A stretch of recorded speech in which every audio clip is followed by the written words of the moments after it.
અમરેલી જિલ્લાના વડિયા ગામે ત્રણેક દિવસ પહેલા મનસુખ સોજિત્રા નામના ખેડૂતે ઝેરી દવા પી આત્મહત્યા કરી લીધી હતી ને પોલીસે કલાકોની જહેમત બાદ મહામુસીબતે મૃતકના પરિવારની ફરિયાદ નોંધી હતી ને 4 વ્યક્તિઓ સામે ફરિયાદ નોંધવાની હોવા છતાં માત્ર 2 વિરુદ્ધ પોલીસ ફરિયાદ પોલીસે લીધી હતી બાદ આજે મૃતક ખેડૂત મનસુખભાઈ સોજિત્રાનું બેસણું હતું ને વિસાવદરના ધારાસભ્ય ગોપાલ ઇટાલિયા વડિયા મૃતક ખેડૂતને ત્યાં પહોંચ્યા હતા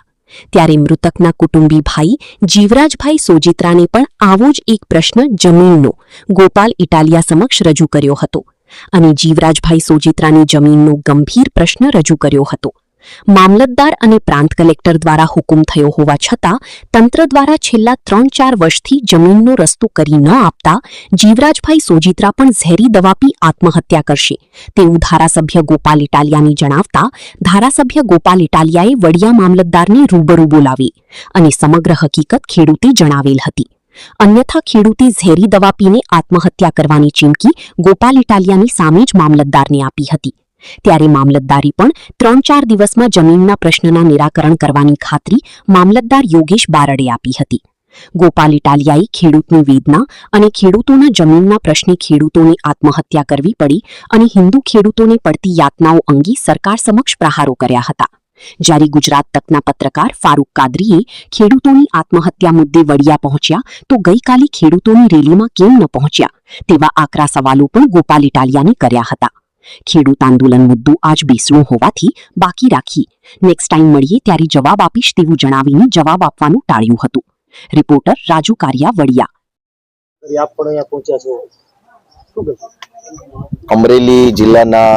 વડિયા ગામના ખેડૂત મનસુખભાઈ સોજિત્રાએ 2 દિવસ પહેલા એક વિડીયો બનાવ્યો અને વિડીયોમાં એમણે એવું કહ્યું કે ભાજપના અમુક નેતાઓના ત્રાસના કારણે ગુંડાગીર્દીના કારણે તેઓ હવે આત્મહત્યા કરે છે એમ કહી એમણે આત્મહત્યા કરી અને આજે તેઓ આપણી વચ્ચે નથી ત્યારબાદ પરિવારજનો મનસુખભાઈના પરિવારજનો સમાજના આગેવાનો અને બધાએ એફઆઈઆર લખાવવા વડિયા પોલીસ સ્ટેશન ગયા વડિયા પોલીસે પણ સ્પષ્ટ રીતે ના પાડી કે ભાજપના નેતાનું નામ એફઆઈઆરમાં નહીં લખીએ કહેતા હોય તો કોઈ નાના મોટા આગેવાનોના નામ લખીએ પણ જે આ આત્મહત્યા પાછળ જવાબદાર છે એમનું નામ નહીં લખીએ આપણા અમરેલી જિલ્લાના વડિયામાં એક હિન્દુ ખેડૂત આત્મહત્યા કરે અને હિન્દુત્વના નામે ચાલતી આ આખી સરકાર જો કોઈ માણસને મરતા રોકી ન શકે તો એ બહુ દુઃખની બાબત છે મૃતક મનસુખભાઈના કુટુંબી ભાઈ બીજા એમનું નામ હતું જીવરાજભાઈ એમણે પણ આવા જમીનના રસ્તાના પ્રશ્ન બાબતે આજે હું જ્યારે અહીંયા આવ્યો તો બહુ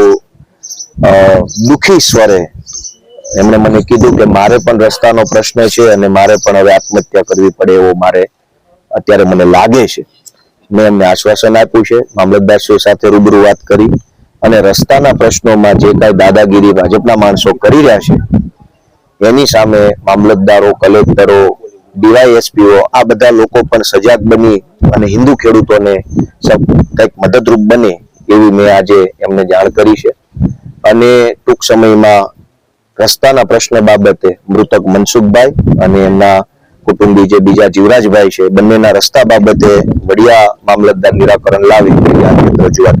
તમારે ત્યાં ગોપાલભાઈ આવ્યા હતા તમારે પોતાને પણ જમીનનો પ્રશ્ન છે તમારું નામ છે વાત કરું મારું નામ જીવરાજભાઈ સોજિત્રા છે આ ભાઈ આત્મહત્યા કરી મારા કાકાનો દીકરો છે એને રસ્તાનો પ્રશ્ન છે મારે 5 વર્ષથી રસ્તાનો પ્રશ્ન છે તો 2 હુકમ મળી ગયા તો એ રસ્તો ખુલ્લો નહીં કોઈ દી રસ્તો ક્યાં છે પ્રશ્ન શું છે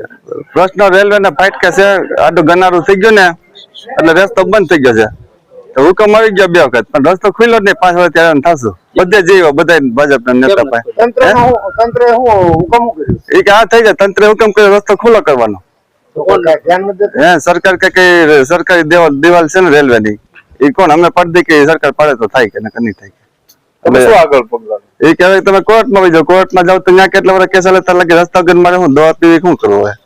મારો ભાઈ તો પી ગયો મારે શું કરવું એમ વિચાર થાય છે ગાડી પાટા પર 25 ફૂટ ઊંચો પાટો છે ને ત્યાં મોટરસાયકલ ચલાવવું બળદ ગાડું કોક નું કામ કરવું ને તો એમને હાલવા દે ને ન હાલવા દે એવું છે બરોબર. તમે આત્મહત્યાની કંઈક મામલતદારને કીધું હતું. મેં કીધું મારો રસ્તો ખુલ્લો કરી દો ને કે હું આમ તો આત્મહત્યા કરી લઉં છું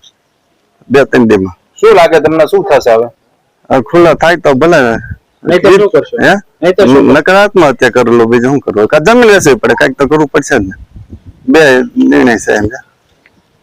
ઘટના ઘરે પહોંચ્યા છો. શું ઘટના હતી, શું છે? જે અહીંયા ઘટના હતી ખેડૂતની, એ બાબતે ગોપાલભાઈની રજૂઆત હતી એટલે મને કોલ આવેલો, એટલે અહીંયા રૂબરૂ મુલાકાતે આવેલો અને જે પણ રજૂઆત હતી એ સાંભળી અને યોગ્ય કાર્યવાહી માટે આગળની કાર્યવાહી કરશું. ગોપાલભાઈ રજૂઆત કરી. શું કહેશો? મોટો હા, એ જે અગાઉ એક મામકોર્ટનો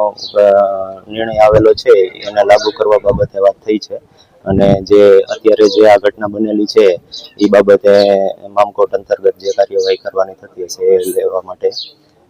કીધું છે. એ આપણે મામકોર્ટ અંતર્ગત કેસ દાખલ કરી અને આગળની કાર્યવાહી કરશું. આવી ઘટના કેમ બને? શું મોતનું કારણ શું? આવી કેમ કામ નથી થતા લોકોને? Thank you.